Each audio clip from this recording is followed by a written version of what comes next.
Alors ici, sur ce hackathon, on a voulu justement un peu balayer les différentes problématiques qui peuvent entourer le monde du handicap. Ce qu'on fait, c'est développer un projet, le mettre en ligne avec les plans de montage, le programme informatique s'il en est pour le faire fonctionner, et une liste de matériel qui permet de fabriquer ça.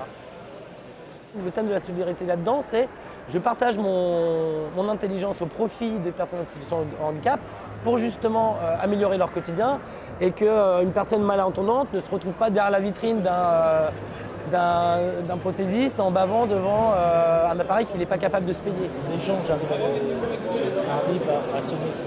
Et en fait, ce mouvement de Maker m'a porté et appris qu'on pouvait partager finalement des ressources, des connaissances entre personnes. J'aimerais bien me fabriquer une prothèse en 3D. Enfin, en tout cas, une main, je vais commencer avec une main en 3D. Après, on verra pour la prothèse. Mais, voilà, je voudrais demander des renseignements, du coup, voir comment eux, ils ont fait, comment ça se passe. Et voilà, et puis bon, comme ça, je ne me sentirai pas toute seule. Ah oui, ça peut faire...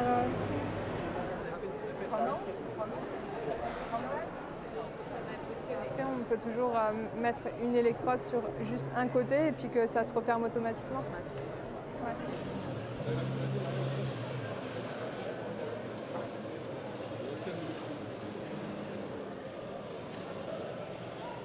Le mouvement des makers, ça n'est pas un mouvement technophile, c'est beaucoup plus large que ça. Si on doit résumer un maker c'est quelqu'un qui fait quelque chose et qui le partage. Et ça, c'est dans toutes les disciplines.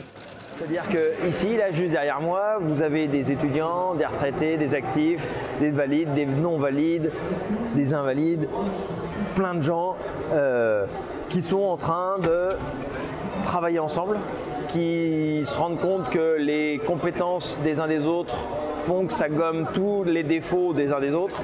Et du coup, ça fait une espèce de synergie qui fait avancer les 4 projets qu'on est en train de réaliser ici. Ce sont des personnes qui développent des projets, non pas des projets UberLu qui ne servent à rien ou quoi que ce soit. Ce sont des projets qui sont en relation avec votre problématique. Alors juste pour le test, on va essayer le mode de proximité. Là tu sens 2 petites vibrations normalement. On a un gant sonar pour personnes non-voyantes qui leur permet de se repérer dans l'espace grâce à un système d'ultrasons.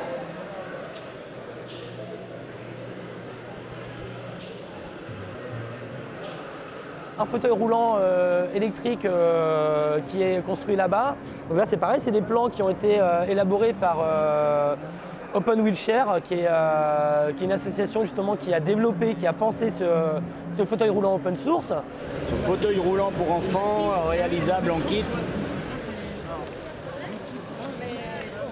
On a également une prothèse auditive qui va être développée sans brevet.